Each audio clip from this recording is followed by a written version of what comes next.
Le Grand Dialogue. Le Grand Dialogue, l'émission des débats du studio Tamani sur votre radio. Le Grand Dialogue.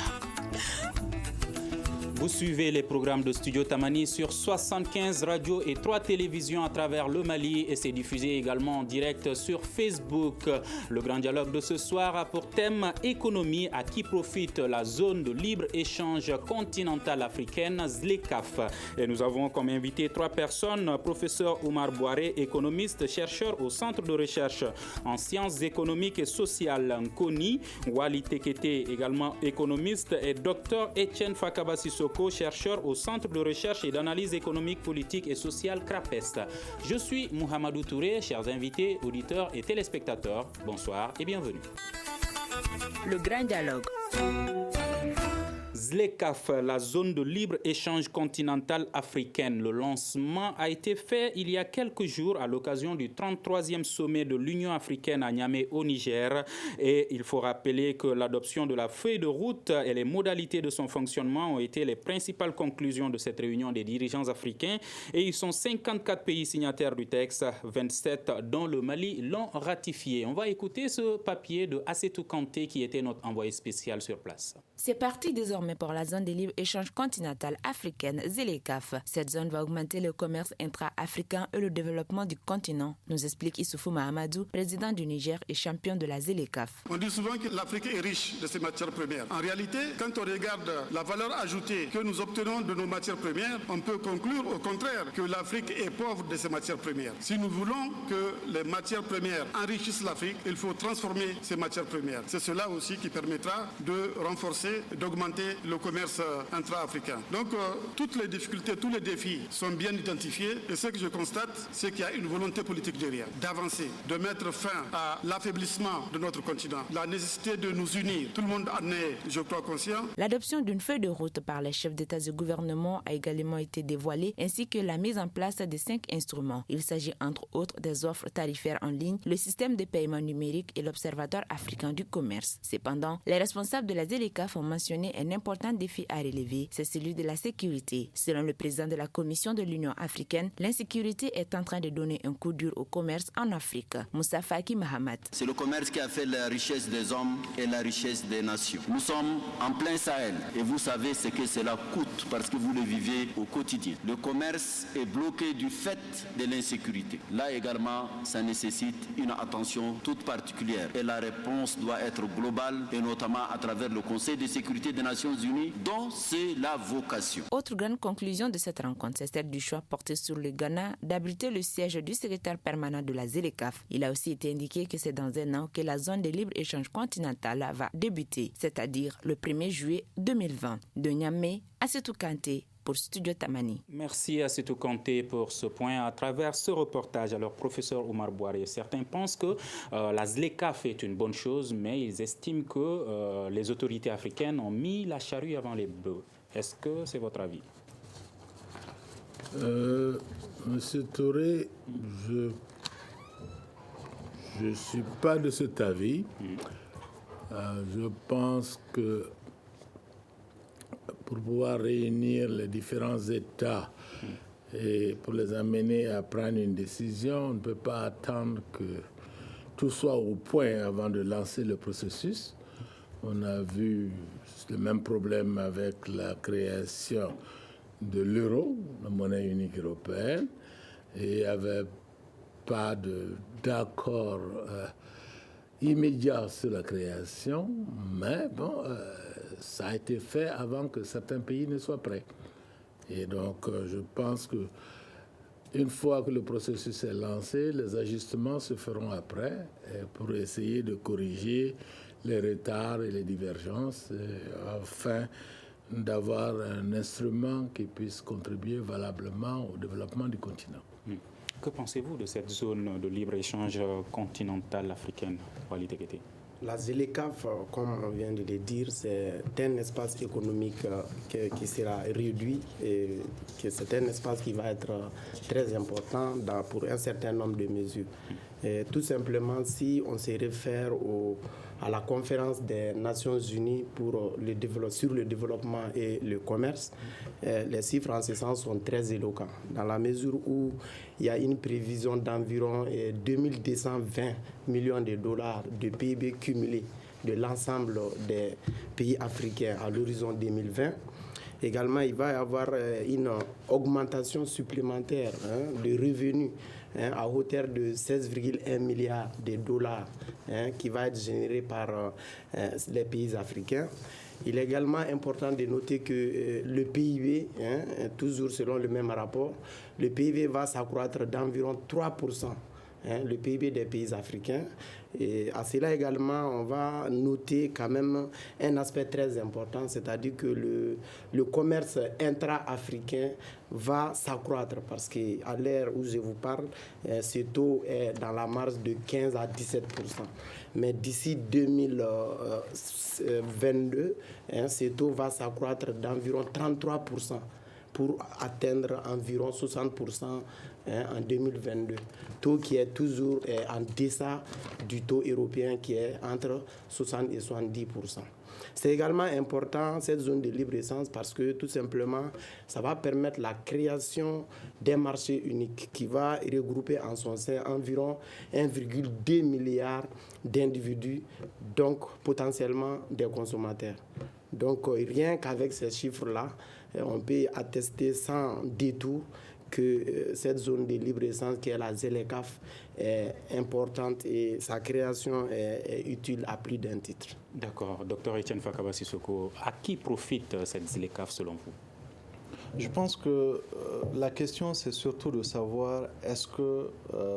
la question, du moins, n'est plus de savoir est-ce qu'elle est importante ou pas, cette zone économique, mais c'est surtout quelles sont les conditions, les mesures d'accompagnement qu'il faudrait pour que la ZLECAf puisse effectivement jouer tout son rôle, pour que les consommateurs qui seront, de mon point de vue, les premiers bénéficiaires, et au-delà, les États, à travers la création de richesses, à travers la croissance économique, puissent également rehausser le niveau de vie des populations. Mais ce qui est, de mon point de vue, important, c'est surtout de savoir que chaque fois que des États décident de se mettre ensemble dans un objectif commun, que c'est une bonne chose. Mais aujourd'hui, dans le contexte actuel, c'est devenu presque une nécessité de se mettre ensemble. Parce que imaginez, les chiffres ont été rappelés tout à l'heure par mon collègue, mais souvenez-vous que l'Afrique tout entière ne dépasse pas les 3% de participation dans le commerce international et que 80% de ce que nous apportons au commerce international se fait sur la base de matières premières, donc de produits à faible valeur ajoutée. Et que de ce point de vue-là, dans ces conditions, il me paraît difficile de dire que la ZLECAf pourrait, dans l'état actuel des choses, apporter véritablement grand-chose à nos économies. Maintenant, ce qu'il faut, ce sont les mesures d'accompagnement qu'il faut définir. Parce que jusque-là, nos économies ont été des économies similaires. Or, le paradigme doit changer en faisant en sorte que nos économies deviennent des économies complémentaires pour que l'ensemble des besoins auxquels les populations africaines de façon générale font face, que ces besoins-là puissent être satisfaits. Et pour cela, il faut un véritable mécanisme de transformation de nos économies. Il faut une vraie politique d'industrialisation de nos économies. Prenez l'exemple, par exemple, de notre pays. Je parle sous le contrôle de mon professeur. Les agropoles qui ont été une initiative salutaire à l'époque ont été mis au placard. Pourquoi? Par manque de vision, par manque de politique cohérente d'accompagnement de ces mesures. Or, si nous voulons véritablement peser dans le commerce, si nous voulons peser dans la transformation de nos produits, ce sont des politiques de ce genre qu'il faut effectivement mettre en place. Alors, dans ce contexte actuel, ceux qui pensent que la charrue a été mise avant les bœufs, est-ce qu'ils ont raison? Je pense que les deux peuvent aller ensemble. Aujourd'hui, il y a la nécessité de mettre cet outil-là en place ne souffre d'aucune ambiguïté. Mais là encore où il y a le problème, c'est est-ce que les mesures d'accompagnement vont être mises en place rapidement pour que le retard ne puisse pas véritablement être un handicap.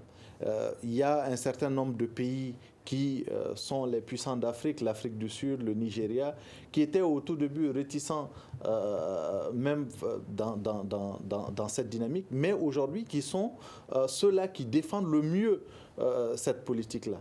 Là encore, il y a un risque que les puissants entre guillemets africains en tout cas, ne bouffent les petits pays comme le Mali ou comme le Bénin avec de faibles taux de transformation. Donc c'est pourquoi je dis qu'il y a un travail de fond à faire d'abord au sein de nos économies, mais qu'indépendamment de cela, les outils, les conventions, les normes peuvent être mises en place au niveau international, tout en mettant en place dans nos différentes économies de véritables politiques de transformation de nos matières premières. Quand vous prenez par exemple un pays comme le Mali, on est aujourd'hui à presque 16% de participation du PIB, du commerce dans le PIB, dans la formation du PIB de notre pays. Cela montre effectivement qu'il vient en troisième position des secteurs qui apportent au PIB. Donc un gros secteur de mon point de vue. Mais quand vous rentrez en profondeur, vous remarquerez également que ce sont des produits d'importation qui sont malheureusement dans l'assiette de nos ménagères, qui sont nos principaux produits de consommation. Cela ne favorise pas, cela ne permettrait aucunement à une quelconque zone économique de pouvoir véritablement jouer son rôle. Donc il faut inverser les paradigmes, comme je le disais, faire en sorte que nos économies, au-delà de leur forte capacité de production de matières premières, puissent être véritablement des forces économiques de transformation de ces matières premières. Professeur Boiré, certains pensent que cette ZLECAf va plus profiter aux pays industrialisés qu'à l'Afrique elle-même, parce qu'ils pensent qu'il suffira de rentrer avec, leur matériel, leurs produits dans un pays pour pouvoir le distribuer dans tous les autres. Non, ça, c'est pas tout à fait correct. Évidemment, ils vont en profiter, mais il y a des garde-fous dans le protocole de la ZLECAf qui consiste à donner un certain avantage aux pays africains qui sont membres.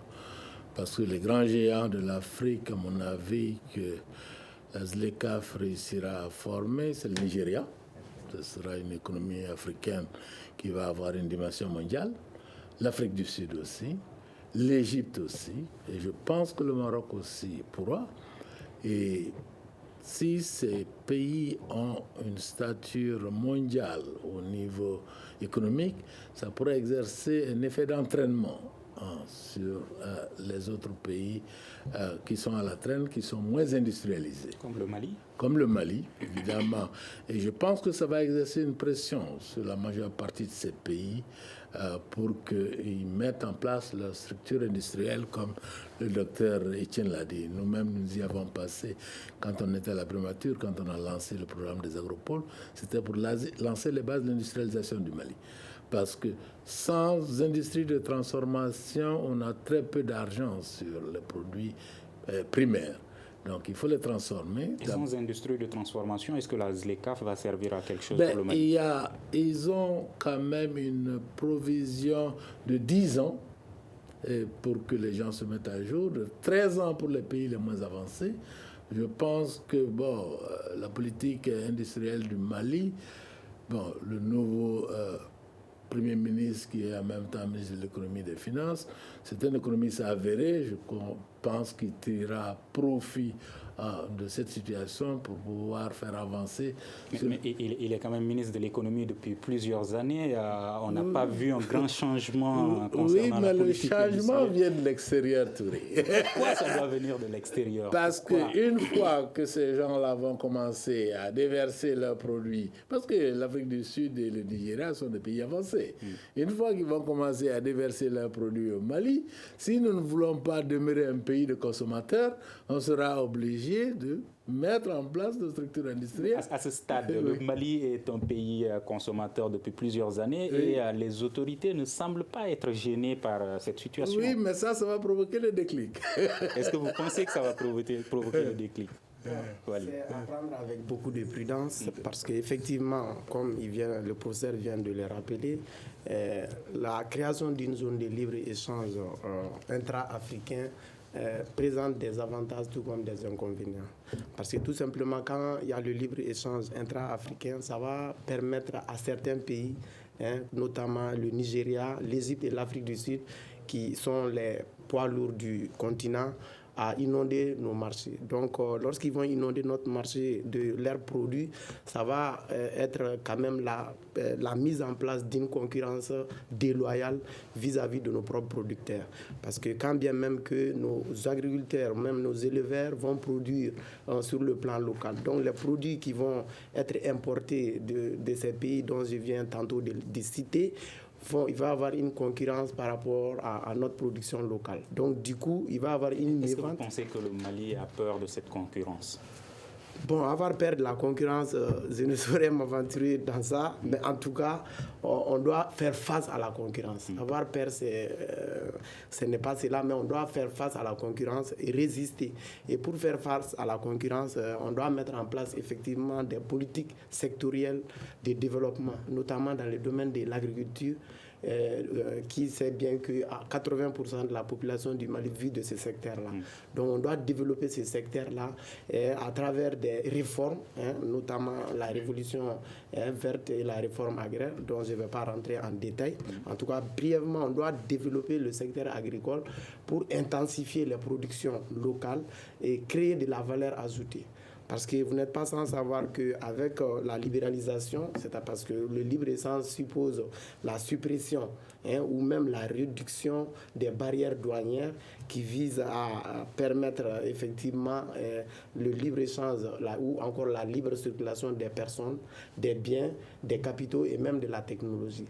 Donc, en un mot pour dire, effectivement, on doit faire face à cette concurrence. On doit également se spécialiser dans l'importation, ou même pas de tous les produits. On doit se spécialiser dans certains produits comme, par exemple, les produits manufacturés.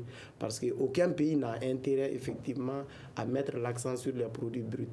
Et également, parallèlement à cela, les pays en développement comme le nôtre, on ne doit pas oublier la priorité des priorités. Parce que si on ouvre les frontières à travers la ZLECAf, ça peut permettre à nos entreprises de ruer vers les importations. Donc on va vouloir importer tout. Alors en important tout, ça va amener effectivement un problème sur le plan local parce que nos productions locales ne seront pas achetées. Donc à cela également, il faut comprendre que nous devrions également mettre en place une politique, comme je l'ai dit tout à l'heure, une politique pour pouvoir développer notre commerce parce que n'oublions pas, il y a la balance commerciale qui est là, qui est la différence entre les exportations. On va parler plus en détail de la politique commerciale tout de suite. Waly Tekete pense qu'on doit faire face à la concurrence. Est-ce que le Mali peut faire face à la concurrence? Aujourd'hui, il faut reconnaître que nous n'avons pas le choix. Dès l'instant que vous avez une politique économique basée sur le libre-échange, ça veut dire que vous acceptez de fait d'ouvrir vos frontières aux autres pays, donc aux autres entreprises, à des concurrents potentiels pour votre économie et pour vos agents économiques. Mais de mon point de vue, ce qui ne doit pas nous faire perdre de vue le fait que le libre-échange ne suppose pas une absence totale de protectionnisme. C'est pourquoi moi je suis de ceux-là qui estiment qu'il y a un certain nombre de secteurs dans nos pays qui doivent être protégés compte tenu de leur caractère stratégique pour nos économies, compte tenu de leur apport dans la constitution du PIB de notre pays. Mais ce qui est aussi utile à relever, c'est qu'au niveau de nos pays, le libre-échange suppose également la libre circulation des personnes et de leurs biens. Comment favoriser le libre-échange alors que pour un pays comme le Mali, nous avons besoin d'une sorte de visa pour nous rendre, par exemple, au Maroc, alors que dans le sens inverse, cela ne se vérifie pas. Comment favoriser le libre-échange si les entreprises, les acteurs économiques n'ont pas une facilité ou n'ont pas une liberté de vendre leurs produits, tel ou tel produit sur tel ou tel marché, sans aucune autre forme de barrière. Parce qu'on a parlé des barrières douanières, mais dans les mécanismes de protectionnisme des pays, il y a d'autres types de protection qui ne sont pas justement les barrières douanières, qui sont par exemple les quotas que l'on fixe aux entreprises internationales, qui sont par exemple des normes sanitaires ou des normes sécuritaires qu'on impose sur un certain nombre de produits. Tout ça pour limiter la venue de ces produits-là sur le marché local. Mais donc toutes ces formes-là sont des moyens pour faire face à la concurrence, pour protéger les entreprises. Mais est-ce que ce n'est pas ce qui existe déjà dans l'espace CEDEAO? Absolument. Dans toutes les économies, d'ailleurs, même les États-Unis. Pourquoi ça? Parce que les commerçants, les personnes qui veulent voyager, toujours se plaignent de cette corruption au niveau des circuits transfrontaliers. Pas que de la corruption, des fois même c'est légal. Des fois même payer un certain nombre payer des prix, payer une certaine somme à l'entrée pour certains produits, ou même te refuser l'accès l'accès au visa pour acheter tel ou tel produit et sortir avec. Tout ça fait partie des moyens que dispose un État qui veut protéger son économie locale. Donc, de mon point de vue, ce n'est pas un mal en soi que de vouloir faire face à la concurrence en usant de ces moyens techniques-là qui existent au niveau des économies. Maintenant, ce qui est dangereux, c'est surtout que tous les pays s'y mettent et sur tous les secteurs stratégiques. Et de cette façon, la zone de libre-échange n'aura pas l'effet escompté. Voilà. Professeur Boiré, est-ce que vous pensez que cette ZLECAf va fonctionner, que ça va marcher? Oui, je pense que ça va fonctionner. Je pense que les préoccupations du docteur Etienne sont tout à fait justifiées. Et du reste, si vous revoyez le protocole de la ZLECAf, vous verrez qu'il y a des dérogations pour ces choses-là. Non seulement il y a des dérogations pour ces choses-là, mais il y a aussi la protection des industries naissantes. Sans ça, les secteurs stratégiques d'un pays peuvent être laminés. Et aucun pays ne peut accepter cela. Parce que le but de l'opération, c'est que tout le monde gagne quelque chose. S'il y a des gens qui ne gagnent absolument rien du tout, puis ils n'ont pas intérêt à rester dans le système. Et même les grands pays qui se ruent maintenant là-dessus, alors qu'au départ ils étaient réticents, ils ont compris qu'avec ce système-là, ils vont avoir un plus grand marché à la disposition de leur industrie. Mais ils vont comprendre par le même effet que s'ils veulent que les pays avec lesquels ils doivent échanger, qui sont dans la zone, puissent acheter leurs produits, il faudrait que ces pays aient quelque chose à vendre. S'ils n'ont absolument rien à vendre, ils ne peuvent pas acheter les produits que, c'est ceux qui sont appelés, ou ceux qui sont les grandes économies de la zone actuellement, ou sont appelés à devenir les grandes économies de la zone, pourront profiter substantiellement de la zone. Parce qu'en fait, ça crée une protection entre la zone et les autres pays qui ne sont pas dans la zone, notamment les autres pays européens. Parce que ça donne... Comment? Ça donne une préférence aux gens qui sont dans la zone. Mais déjà, est-ce qu'on ne voit pas que les Maliens, quand on prend l'exemple, préfèrent souvent acheter quelque chose qui vient d'ailleurs que consommer ce qui est local? Ça, c'est un autre débat. Ça, c'est ce que Bourdieu a appelé, comment on appelle ça, les dépenses ostentatoires, c'est-à-dire se faire voir. Et ça, c'est d'un niveau sociologique. Vous le voyez dans nos baptêmes, dans nos mariages. La majeure partie des dames viennent avec des bijoux. Moi, je m'amuse à évaluer le montant de l'argent qui se trouve sur elles. C'est des millions. Et là, on voit où l'argent du valise s'en va.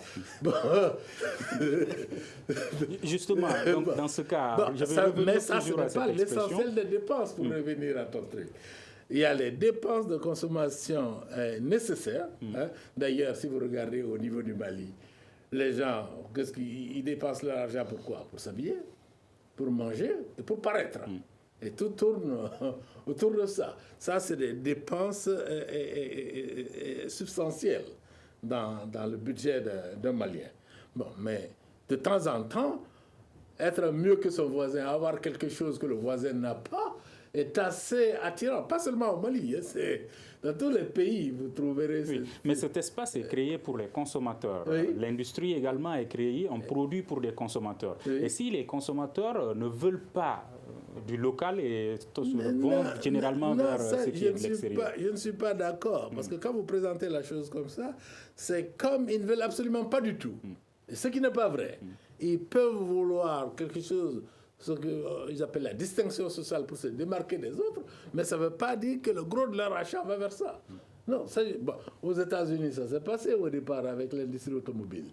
Bon, les gens achetaient des voitures japonaises parce que c'était plus joli. Il y avait beaucoup d'électronique dedans. Et c'était des voitures sécurisées. Mais très vite, les gens se sont rendus compte que Made in America était ce qui leur convenait le mieux. Parce que circuler dans des grosses voitures sur le highway des États-Unis, qui vous donne un sentiment de liberté, tu ne pouvais pas l'avoir avec une petite voiture japonaise. Et donc, ils se sont retournés là-dessus. Bon, et puis le Japon a compris qu'il fallait faire alliance avec les grandes compagnies automobiles américaines pour pouvoir subsister aux États-Unis, et c'est ce qu'ils ont fait. Bon, non, je veux dire, ce type de dépense existe toujours, ça existe dans n'importe quel pays, mais le fait est que dans nos pays, ce qui va se passer, on sera obligé de s'engager vers l'industrialisation. D'accord. Etienne, qu'est-ce que cette zone va changer dans la consommation du Made in Mali chez les Maliens ? D'abord, il y a un aspect important que vous avez soulevé qui est le problème de concurrence. Parce que la concurrence en elle-même n'est pas une mauvaise chose en soi, puisque la concurrence favorise la compétitivité. Et la compétitivité favorise l'innovation. Et l'innovation favorise justement la satisfaction à des degrés incommensurables du consommateur. Donc, de ce point de vue-là, il est important même pour nos économies de faire face à cette concurrence-là. Parce qu'on peut dire aujourd'hui que le fait que nous sommes en retard sur ce plan-là, c'est parce qu'il n'y a pas de compétition, parce que les entreprises n'innovent pas, parce que les entreprises ne créent pas de nouveaux produits ou de produits attirants. Donc, il y a en marge de l'encadrement de cette politique de concurrence, il y a bien entendu un certain nombre de politiques aussi de stimulation qu'il faudra mettre en place pour favoriser la consommation locale.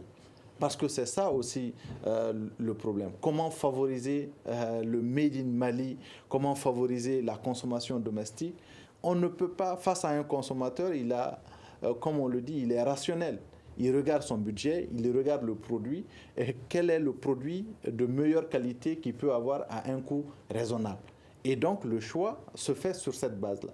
Si les produits qui viennent de l'étranger sont moins chers et peuvent le satisfaire sur le court terme, il est tenté d'aller vers ces produits-là.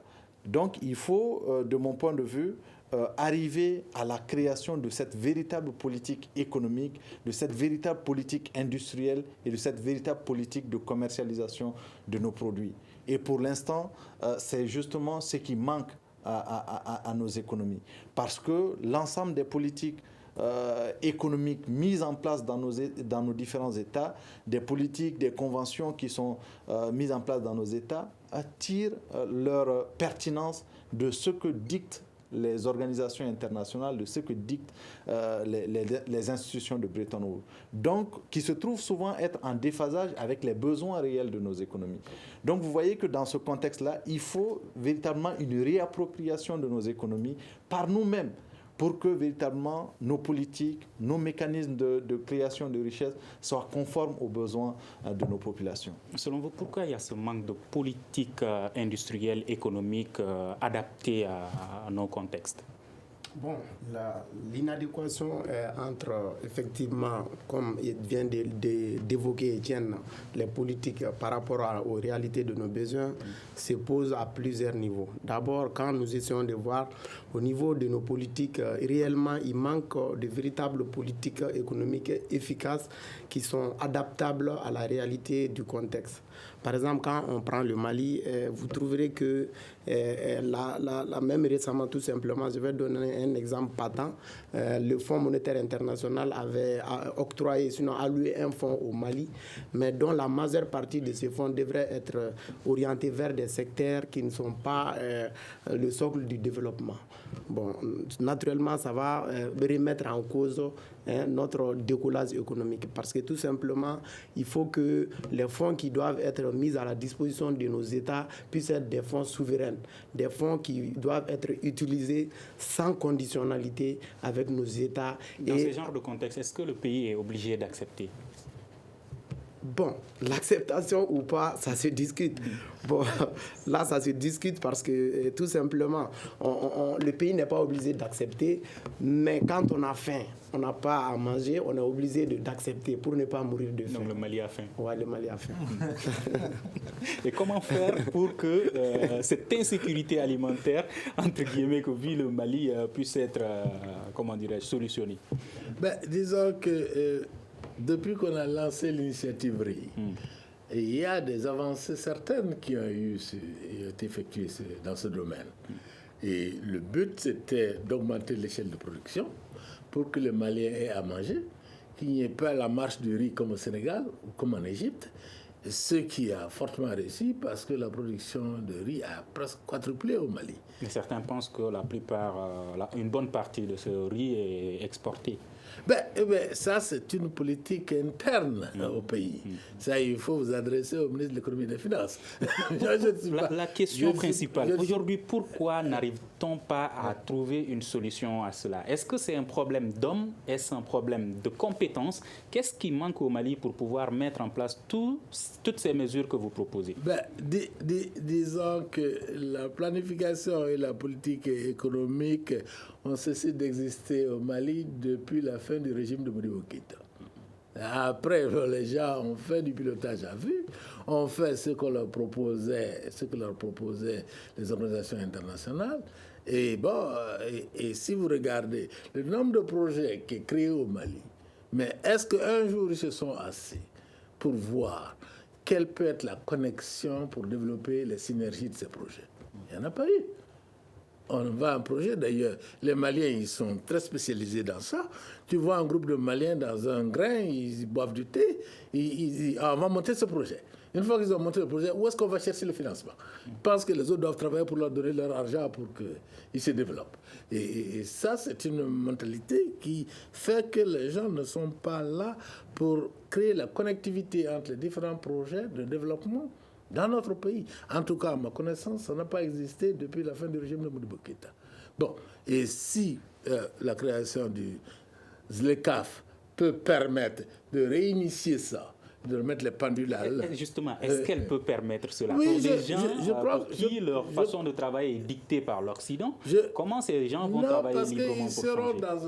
Vous savez, la majeure partie de ces petits pays sont des pays insécurisés. Ils ont tous peur de prendre une décision seule. Regarde le problème du franc CFA.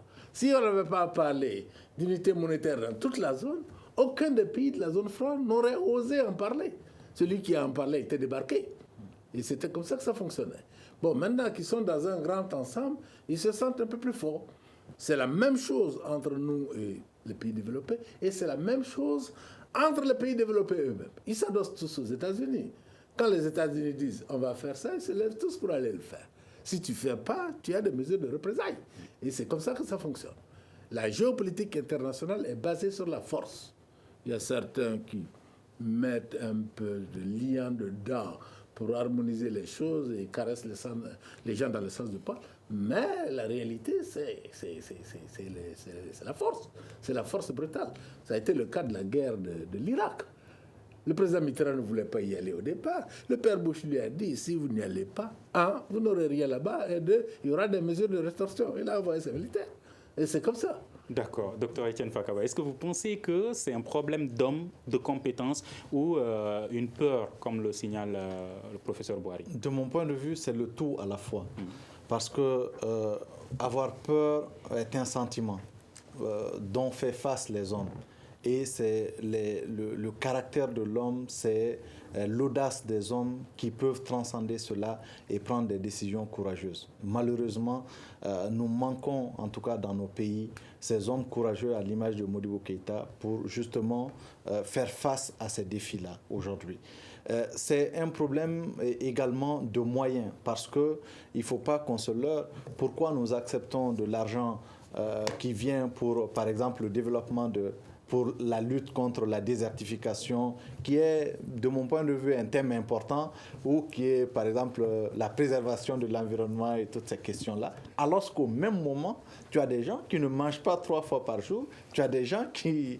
Et je sais que vous tenez à cette thématique de l'environnement, mais c'est cela aussi la réalité. Oui. C'est que nous sommes obligés souvent d'accepter des fonds dans des secteurs qui ne sont pas des secteurs prioritaires, qui ne sont pas des secteurs dont dépend la survie de l'homme, en tout cas dans l'immédiat. Mais à quoi servent, à long terme, toutes les ressources du Mali? Comment? On entend généralement que nos ressources sont exploitées par un pays ou un autre. Est-ce que nous-mêmes, nous profitons de ces ressources? Absolument pas. Prenez par exemple le deuxième secteur qui intervient dans la constitution de notre PIB, les mines. Nous sommes aujourd'hui à moins de 20% encore de participation de notre État à ce secteur-là. Nous n'avons pas d'unité de raffinage de ce secteur-là, donc faible création de valeur ajoutée. Vous prenez les autres ressources, les autres ressources naturelles. Vous voyez que nous n'avons pas les moyens suffisants pour justement extraire ces produits-là.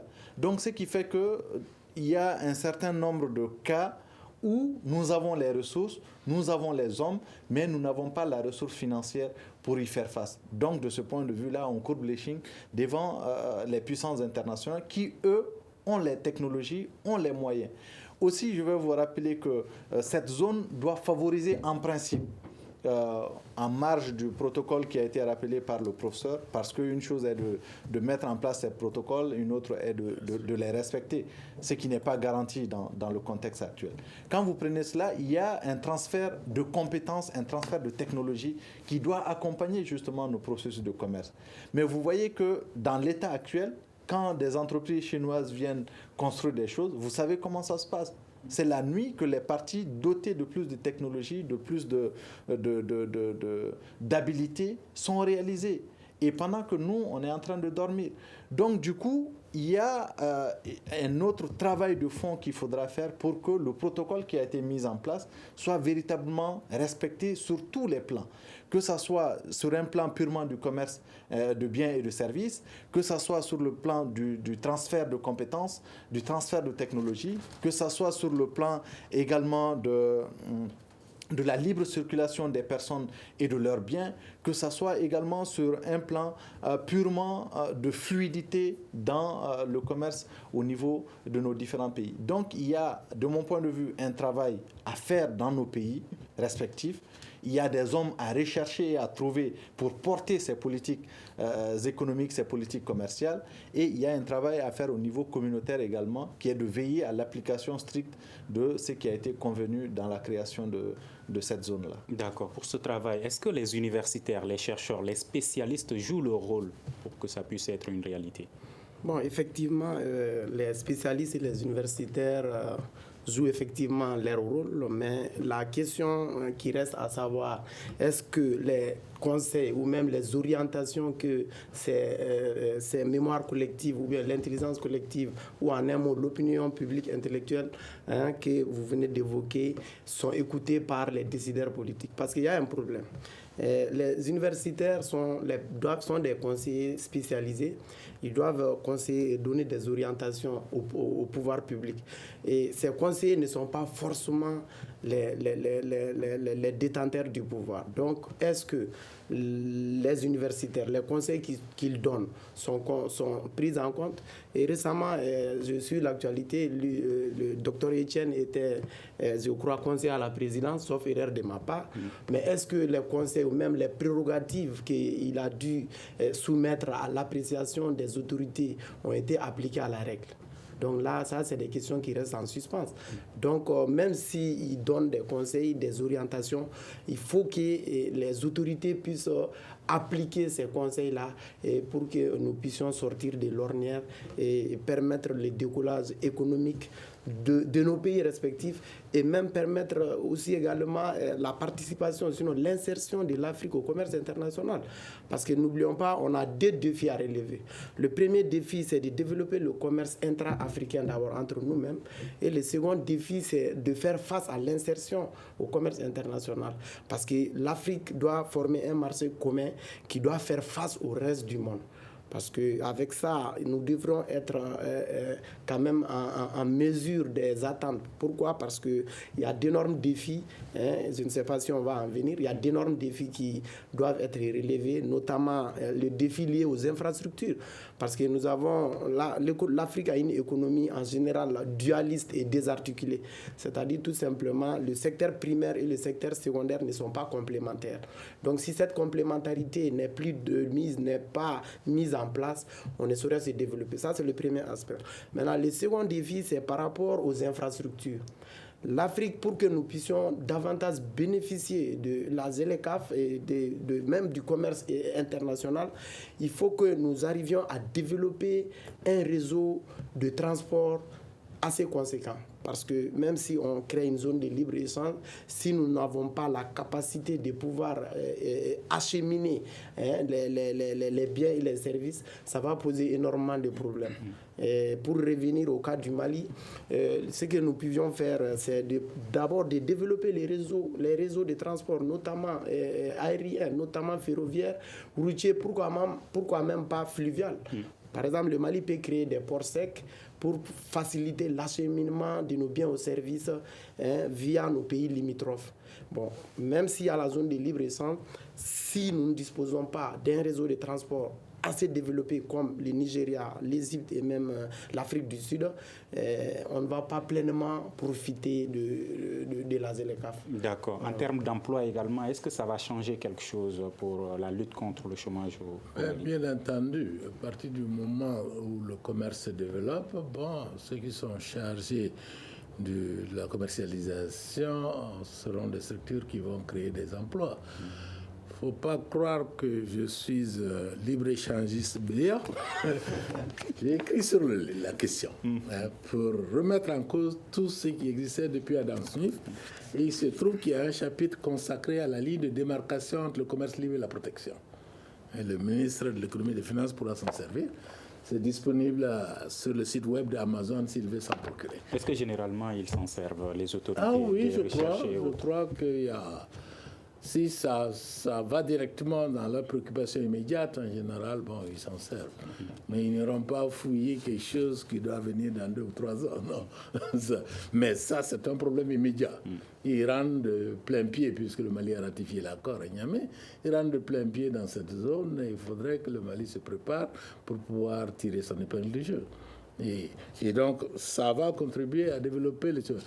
L'idée même de jeter les bases d'industrialisation, les bases de l'industrialisation du Mali à partir des agropoles, c'était la création de l'emploi.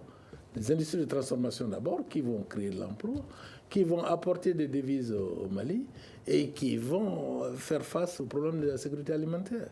Donc c'était ça. Et à mon avis, le Mali a les ingrédients nécessaires pour le faire. Pour en revenir au problème de prendre l'argent un peu partout, il y a longtemps que notre pays a cessé de se prendre en charge. On croit qu'en invoquant le bon Dieu, on va avoir de l'argent pour régler nos problèmes. Eh bien non. Et les autres ne travaillent pas pour nous donner leurs sous. Ils travaillent pour obtenir ça. Il faudrait que les gens comprennent dans notre pays qu'il faut travailler pour atteindre ce que les autres ont obtenu.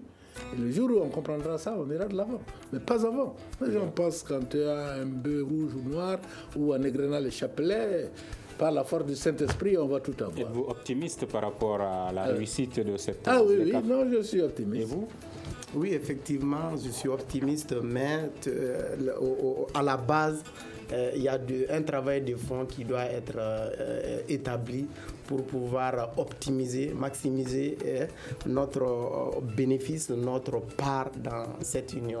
Est-ce que le Mali doit profiter de toutes ses ressources humaines et autres pour réussir?